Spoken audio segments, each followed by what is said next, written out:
Now, I'm really excited today about our guest. I am actually joined by Ebony and Kerry from Skrewball Whiskey. Now, Skrewball Whiskey, if you don't know, is peanut butter whiskey, and it's made right here in San Diego, even more specifically in Ocean Beach is where it comes from.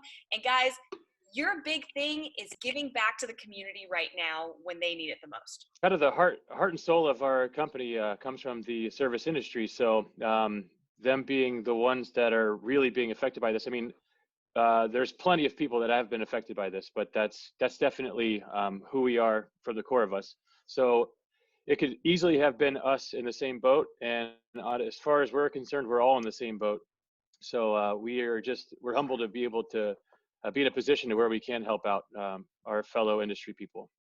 And you're giving back in a big way. I mean, you're making care packages, you're donating money. Walk me through all the different things that you guys are doing and how people watching this can help you help other people. Well, there's been so many people that have been affected by this. The core of us, as Kerry said, is the bar service industry. We wanted to mainly focus on the bar because that's where our background was. And then we got a little feedback, and we realized that as a whole, not just bartenders were suffering, but the back of the house, the servers, the bussers. So we wanted to split up some of our donations. So we started at the core of things and donated $250,000 to USBG, which is the United States Bartenders Guild. And then we also gave $100,000 to the California Restaurant Association because we got to take care of our home team, restaurants as a whole. And we also donated $150,000 to CORE, which is Children of Restaurant Employees, because everybody works for a reason and the majority of people work for their children. And then beyond that, Steve being a survivor of a pandemic before and having polio, it was really focused for him to make sure that we take care of the people. So he ordered 18 pallets of food from Sinlu Foods. Andy was completely amazing. He ordered a good amount of food, but they also donated a great amount. So we set up a lot of care packages over 3 days at our home office, and the response was overwhelming. It was truly incredible to see so many people from the service industry come out that needed help.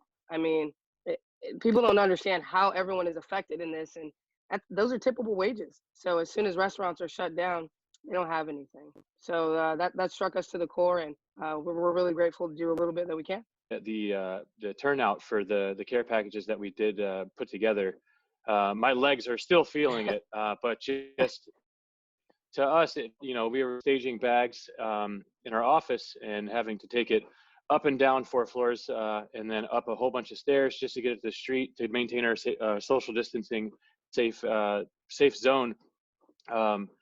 Just the sheer gratitude and the appreciation in people's eyes and in their voices. And they were at times, there's only 6 of us putting these bags together, and I think they were waiting at least a half hour, if not an hour at times, for their bag, and we were doing the absolute best we could. And it was just, it's one of the most heartwarming things that you can be a part of. There's a quote, you should never look down at somebody unless you're helping them up. And I really, not only did I feel like we did a good thing for our community, but it really lifted my spirits as well. There's, through any sort of negative that happens, there's an abundance of good that comes out of it too. Definitely. I can't commend you guys enough. You've already donated hundreds of thousands of dollars in order to help people across not just San Diego, not just California, but the United States. So what is next, and what project are you guys working on now? Well, right now we are doubling our stills as a way to produce more hand sanitizer at an 80% antiseptic solution.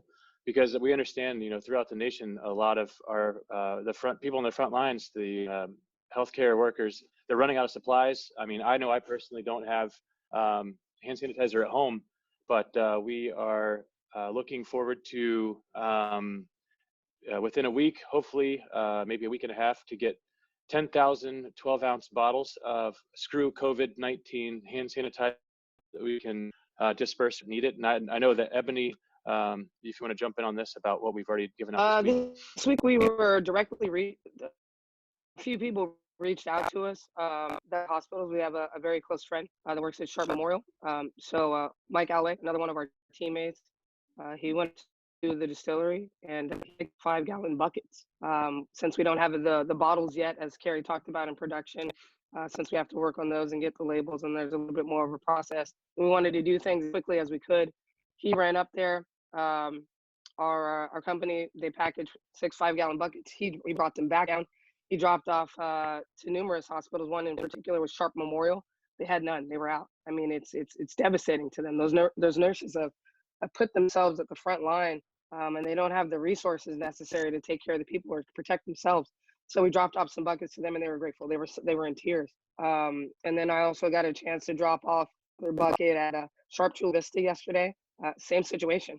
Their ICU is packed. They don't have any room for anything, and they were just so grateful for anything that we can do. And at these moments, this is all we can do. Another thing, after we did all the care bags, we were getting messages from people. A friend of mine reached out. She's a teacher for at-risk youth. The schools are closed. Those kids, their only time actually to eat sometimes is when they go to school. And she said that she had 3 families, and if it was okay, since I was already in the Chula Vista area, if I could stop by some of these houses and donate some food. We had some extra resources. I loaded up as much as we can and met an 18-year-old girl, Alexis. She takes care of herself. She graduates in a week, and she was hungry. So I got a package together for her. Another family, 2 parents got laid off because of everything that happened, and their kid brought another one to them. And then another family that lived in an apartment, 7 of them, 5 kids, 2 parents, brought a huge package to them. That was a really cool kid, great amount of swagger, but everyone's just struggling. So at this point, we're just doing everything we can with a little bit of resources that we have. And we challenge actually other suppliers that have the means to do as much as they can. I mean, as a whole, everyone has done so much for us in the bar community and the community alone. We urge people to do everything you can. Now, how can people, if they are in need, reach out, or if they want to help, get a hold of you guys? One way you can do it is to go directly to USBG if you have the monetary means to help financially these families in need. You can do it that way directly, or I know a lot of things I've seen on Facebook are people going live and it's kind of cool. We've had this technology that's supposed to connect us, which for the last, call it 10 years has done the opposite. And everybody kind of hides from their phones. But what we're seeing now is everybody's using this connectivity in a way to bring the community together in an isolated fashion. And we actually would like to, we're working on starting an online show to basically host a bartender at a time and go through different Skrewball cocktails ideas that they can do at home, and it could be like something you can follow along up with your own ideas. What we want to do is, let's see if I can do it right up here, will be their Venmo, so you can Venmo them directly. There's a kind of a saying, a candle doesn't lose any of its light by lighting another candle, and if we all did that, then we'd be sitting in one big bright room. And I think if that's the way Steve Yang has always been, if you have the ability to help out another, then it's kind of your moral responsibility, moral imperative to do that. It's very clear that Kerry reads more books than I have because he has more quotes. How many it's quotes very clear. does he have? He has all the quotes. Lighting candles, lifting people. All of them. All of them. Don't get started on movies because he could just all day run those out all day. But another thing, just to add into what Kerry said, so beautifully said. But locally, with the little means that we have, if people want to contact us, it's info@Skrewball Whiskey, Skrewball with a K. Send us a message, and if there's anything directly that we can do within that short period of time, we'll respond as quickly as we can, and we'll try to. So if there is any delay or anything, it's probably because we're trying to scramble to gather some resources. But we want to make sure we take care of the people that are truly in need the most. People may not know who Steve is. I know who Steve is. He's the owner, of course, of OB Noodle House. If you're in Ocean Beach, you definitely know Steve. But for everyone else, who's Steve? Well, he's kind of the ringleader of this derelict circus that we're running. The co-owner and founder of Skrewball with his lovely wife, Brittany. Short story long, as Ebony already mentioned, Steve is a polio survivor from a Cambodian refugee camp. his family moved from China to Cambodia. It turns out was probably a bad choice, but when he was 1 year old, he contracted polio and got sponsored by an American family, an Obesian family, and they were sending care packages, and he would get peanut butter in the care packages. So in his mind, this was the taste of freedom. He said, "Oh my gosh, what is this? I can't get enough of it." He's always had an affection for peanut butter. And so eventually, years later, they got moved. I think it was early 90s, got moved from Cambodia to San Diego and got treated. Now that makes him the youngest polio survivor in America to date. He started going to Ocean Beach Elementary. That's where he met Brittany. They became high school sweethearts.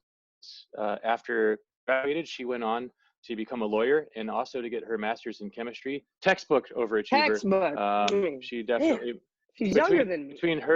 Between her getting all of her accolades and Steve working 24/7, I feel like I'm standing still.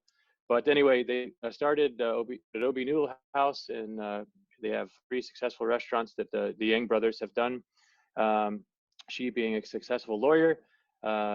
After we started the peanut butter whiskey at the Obi Noodle House locations, they had gotten married and wanted to start a family, and she was working all day, he was working all night, never really saw her. She saw promise in the peanut butter whiskey, which is how Skrewball came about. They are some of the most charitable people we have ever met. It's honestly mind-blowing how much Steve and Brittany like to give back to other people.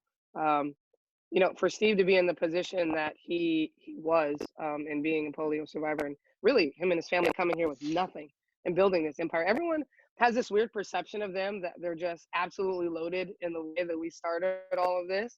It couldn't be further from the truth. They have actually just taken every bit of their resources that they have, maybe every line of equity that you don't even understand, and their lives into this. One other thing we have not even come close to addressing, and that is what Kerry is wearing to our Zoom video interview. We've been going on 15 minutes.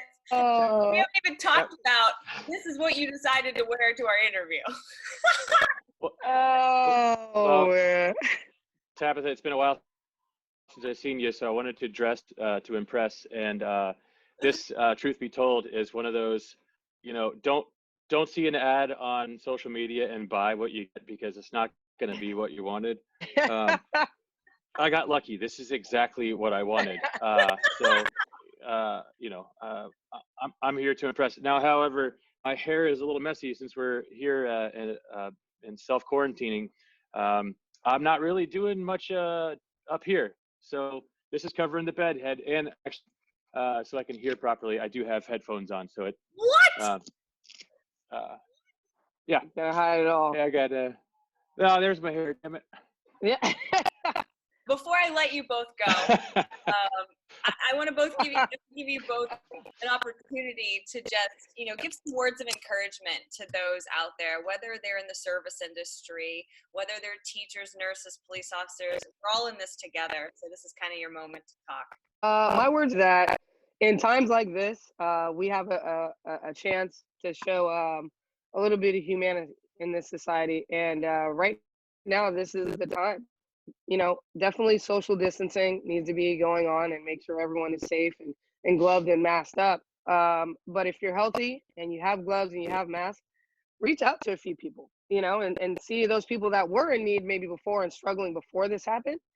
Just reach out to a couple people. You can drop it on their doorstep. You can just let people know. I mean, it's active and live. If you have a little bit of extra means, $20 can go a long way for a lot of people, and if you have more, do so. But it's just really unfortunate to see and hear so many stories. Bill and Ted said it best.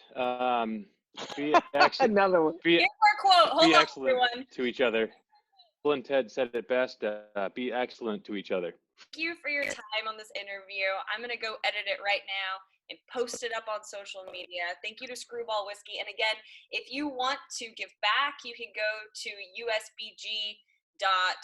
I'll put it in there, and info@skrewballwhiskey.com. I want to reach out locally. Tabitha, for everything that you do. Incredible. Yeah, thank you for your time. I appreciate it. Thank you, guys. Love you.